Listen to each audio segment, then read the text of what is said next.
Hey guys, how's it going? This is Backashift from otakukato.com, and just so you all know, much as with the Railgun vid, a lot of the stuff you're about to watch is a bit redundant at this point. We filmed the following footage back in August, which was well over a month before the set came out, but shortly after the trial deck came out. Some of it's not going to be relevant anymore, but a lot of it still is, so sit back, enjoy, and here is Lee. Hi everyone, it's Lanky Spirit here, and I'm going to be doing a deck analysis for the recently released Gargantia trial deck. I'm going to start by unboxing it, and then we're going to move on to analysing the deck a bit further. So let's have a look in the box. Let's see what we have.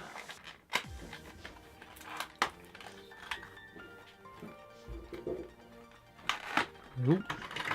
Carefully remove our deck. Got your usual packaging gumph, the stuff you didn't come to see, playbook, etc. Now, look at that, Amy. Did we win? No, we did not. Okay, so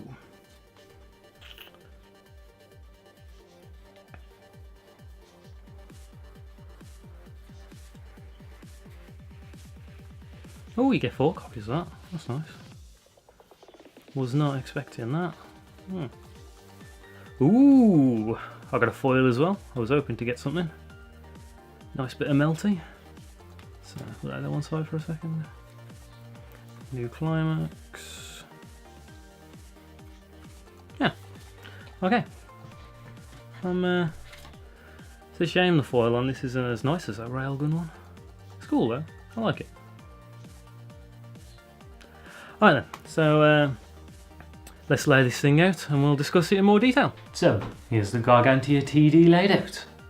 In Climaxes, we have 2 of the Amy red DPS Climax, 4 copies of Pirate Intercept, which is blue DPS, and 2 copies of the new Climax, which allows you to go into your bin for a blue character and put it to stock. Level 0s, we start off with 4 copies of generic booster, Bellows, 2 Slayer Amy's, 2 Melties that gain 1,000 power if your opponent has 2 or more stock, 2 Swimsuit Sires, Vanillas, 2 Loner Boner Amy's, if there's 1 or fewer other characters, the other character gains 1,500 power, 4 Vanilla Ledos, and 2 4,000 power Ledos. At the start of your Climax phase, reveal the top card of your deck. If it's a Climax, he goes to Memories, and that totals 18 level 0s. Then we move on to level 1s. So we have 4 copies of the character Encore Sire that has the action ability Pay 1, it gets level 1 Slayer. 4 copies of a Vanilla Melty, 4 copies of the Escape event, which allows you to salvage 1 character, 2 copies of the Climax combo Ledo, and 1 copy of the Super Ledo that has Deck Encore, making 15 level 1s. And then we move on to level 2, where we have 4 Vanilla Amy's. 1 he enjoys the taste Ledo, which has the ability when he's played, discard a character. 2 3k counters, totaling 7 level 2s. And finally, 2 level 3s in the form of Ledo and Chamber. When they come into play, look at the top 3 cards, pick 1, add it to your hand, the rest go to the waiting room. Whenever you play a Climax, he gains 1,500 power for the turn. So that's the deck laid out. Please hang on and we'll talk about the cards and their effects in more detail. Okay then, so now we move on to the part of the video where we talk about the cards in a bit more detail. Joining me is Backashift. And yeah, so let's start with the first card. So nice, always nice to see in a trial deck, a Slayer. Suicide Bomb, some people call it, but our group call it Slayer. Whenever it reverses whenever it is reversed, by a level 0, it reverses the character it fought. Yeah, I mean, we don't really see those that often in trial decks. It's just really cool. I mean, actually, just before we continue, I think just the level 0s in this deck, just generally, just feels really strong in comparison to a lot of trial decks. There's just so much to do really interesting things. And this is like the kind of card that you will always be playing in your decks, no matter what. And there's 2 of it. Yeah. So if you buy a box, you'll get 2, maybe 3. There's your playset. Job's a good one. Well pleased with that. Yeah. Okay. So as you can tell, if you already watched, this is this foil that I pulled, and again another card I'm very happy with. They give you a 3/5, something again not often seen. It's really easy to turn on because it's all about your opponent having 2 stock. I mean, and he got angry every time I cleared my stock out. Yeah. Oh, Melty's lost her power. But I found when I was playing this, it was a 3/5, and yeah, that's what I pretty much. It was quite irritating at times. Next card, a boobs. Nice pair of bats. Hey, this one. More boobs, but with an effect this time. So you got your character encore effect, followed by a rather nice action ability that turns it into a level 1 Slayer. And I got so much value out of this card. It was just always there. Like as soon as he gets to level 1, this thing just comes down. Because there's 4 of it. Yeah. What I kind of originally thought about this card, which I'm not really sure if I think now, is that when they designed it, they were just like, right, we want to put a level 1 Slayer and Encore on the same card, and then kind of ended up having to move it around to make this the startup ability, because otherwise it would just be horrendous. But still, just as it is, it was ridiculous. It was always there. It's just like, I just can't really... it was quite irritating to play against. Yep, and the 1-0, it's just great for the 1-0, just for free all the time. So even if I was in a bad situation at 0, it was just, this still came down. And just the 1045 isn't bad generally. Like, again, with this card, it was a case of like, I thought it was good, like when it was revealed, but I didn't think it was that good. And I didn't really think that much was happening with it. But when I just realised, every time I looked over, it was just there. Every time I tried to get rid of it, it just came back. And it was just like, every time we played, this was there for a good, like, 3 or so turns. And it just got in the way and it did its job. The only thing you got to be careful with is a Ledo that I'll come on to later on. So, with your hand size. Anyway, the next card, 4 copies of bit of swimsuit melty. And she's put in sunbathing cream on herself. And then the final vanilla, I think, for this. No, the final vanilla red.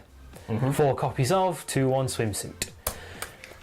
Yeah, I was so pleased I got 4 copies of this. At one point I had 3, and it was just like clock 1, play 1, next turn, play it again. Just set up my hands so nice. The best thing about this is because, like, with the trial decks, you often get lots of your one-offs. It was just like you were just always toolboxing the things out of there, genuinely grabbing Super Ledo. It was just like able to get in what you needed at any given time. And I'm always a fan of a 1-1 for 1. So, 2 copies of a bit of DPS. Not much more to say about that really. Doesn't combo with anything. Hey, trial and error smile Ledo. Love the name of this card. Look at him. 4 copies generic vanilla.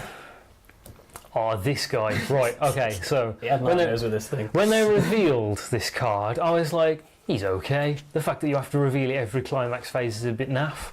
He might not last very long. And he kept forgetting to do it. Yeah, I did keep forgetting to do it. It's just weird that you have to do it every time in comparison to other things like this. But that's because it's 4,000, and if you look at the match video, you'll see that I play the special Amy that gives another 15 out to somebody else if there's only 2 cards out.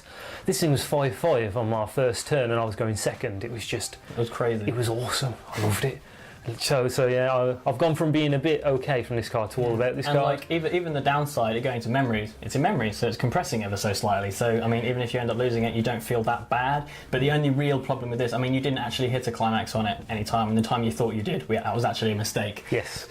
But I mean, it's just a case of if you do get that downside, you've set up your combat phase, and now you're missing an attacker. So that's the problem because you don't have any chance to shift things around afterwards, like with the ones that come in, and then you say like, oh, it's rested, okay, I'll move it to the back border. Yeah. But to play around that, I always played 1 extra attacker, so I was never let down. I could easily see this being like a decent 2-of once the big set comes out. Yeah, easy man, easy. I did this effect a surprising amount of times, but it does. It's Pirate Inset Book. No, it's DPS and there's 4 of it, which I didn't realise until I was making our little list here. And yeah, it's good. You've always got the 2 stock when it comes down. You're not restricted to what border you can pick. So you can just get rid of those back border boosters if there's nothing irritating on the front. It's just great. You're only losing 500 power. I mean, just paying 2 to get rid of something on their board is just generally really good for you, no matter what stage in the game. The only downside is that it's when the climax is placed, so it's got to be there before you start your attacks. But never a problem in a TD. 2-1-3k counter. They're brutal. They're good, no matter what. Couple of them. You can. What I did like about that was fetching them with escape.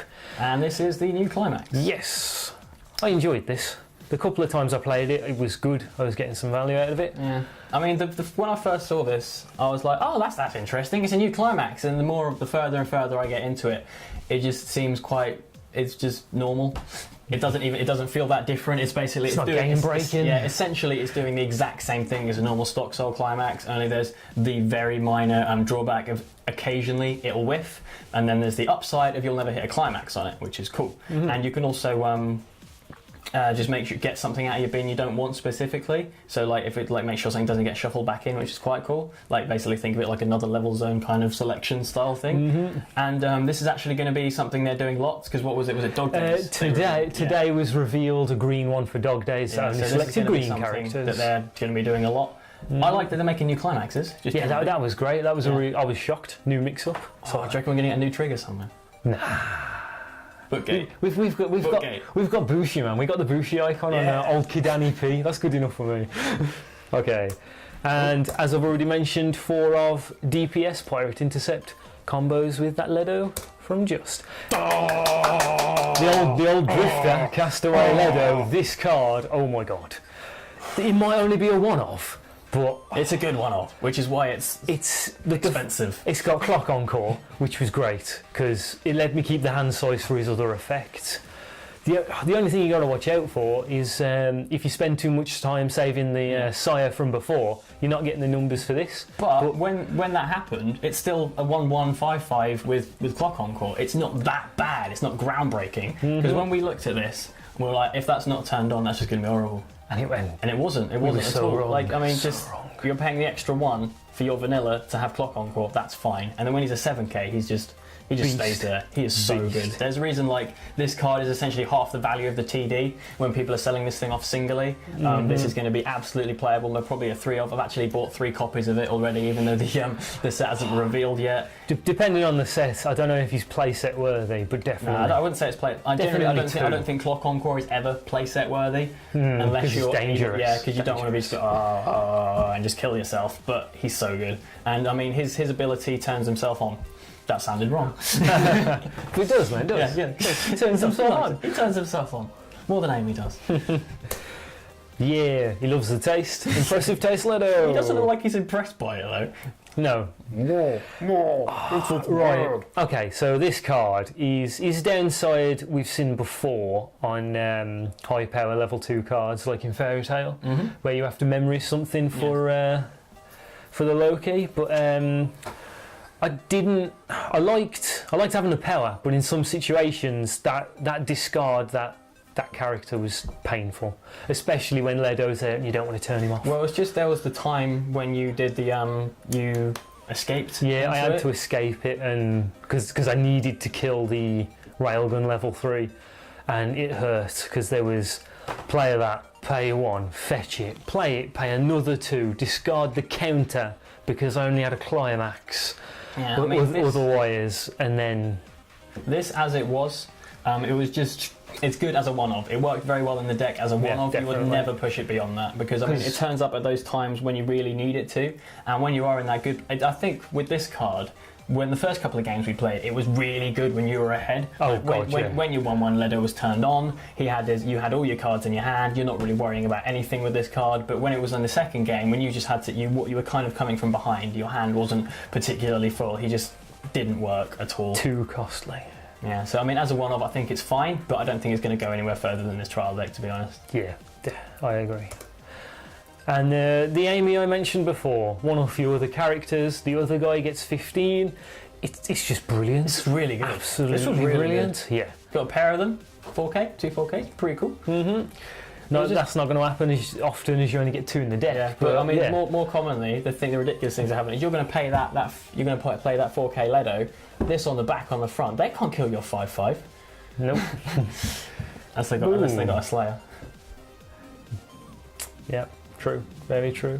Now, the level 3, Ledo and Chamber. Get yourself a bit of a ponder, look at top 3, have one of those, the rest goes to the waiting room, and when you play one of the many climaxes, he gains 15.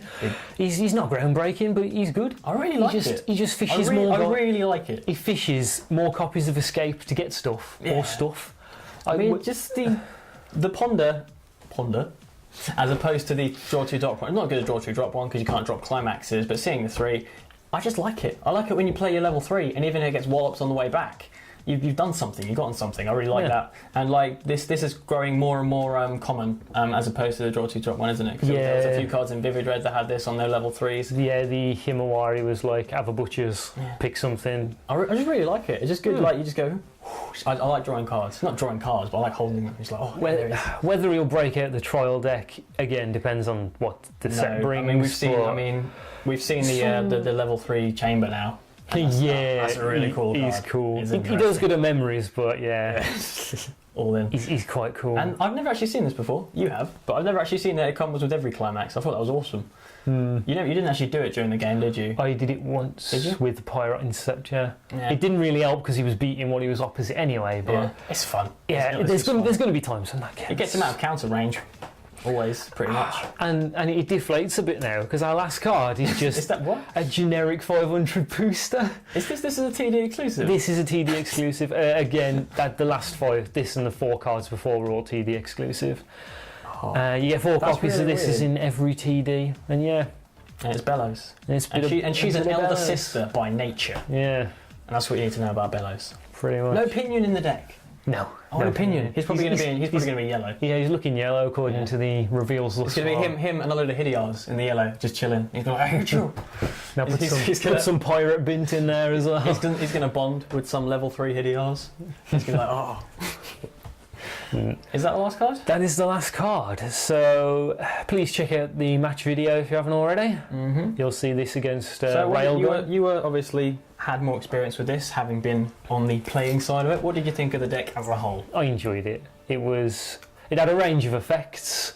It did what it needed to. It felt consistent. Yeah, it felt very consistent. With this deck, as opposed to the Railgun one, the Railgun one kind of played itself. This one, it had a lot more of decisions to make. This is kind of like somewhat more of an advanced trial deck, if you want to call it that. And I just think the overall card quality in this deck was amazing. They're just so, like, particularly the 1/1 Leto, but other things, the 1/0 Encore Slayer lady, that was awesome. Just things like that. Things that I thought the level 3 was cool. Just a load of standout cards in there, and honestly, quite a few, like not that many vanillas in comparison to Railgun. Thought it was really good. So I think. If you like the series, definitely pick it up. Yeah. If you even if you don't, I think it's worthwhile for this one. I mean, there are some cards in this. If you just want a strong deck, really fun deck to play, I'm sure. Yes. Just check this one out. I mean, it's still in stock everywhere, even unless you're watching this in a year's time. If so, I shouldn't have said that. But and we apologise. But yeah, really good deck. I was going to buy a copy of it myself after we got through it, but I was like, no, I'm just going to wait until the booster comes out, build something out of that. But it's a really good deck. I really enjoyed this one. I mean, I prefer this out of the 2 with this in the Railgun. Obviously, as I said in the last video, Railgun was a good deck. It was very consistent, but it wasn't that interesting. This is a really interesting deck, and I love it for that. And it's blue-red, and blue-red's my favourite. The best combo. Yeah. It gets the thumbs from me, that's for sure. And so that's about it. Yeah, pretty much. Thanks for watching. Feel free to like and subscribe if you would want to do that. And if you want to give us any feedback, drop them below. And go and watch the match video and be like, you made a play error. You did it wrong. No, I shouldn't have done that. And we'll apologise profusely. And we'll get better at playing on camera soon. So, I've been Back a Shift. And I've been Lanky Spirit. Bye! Ta-ra!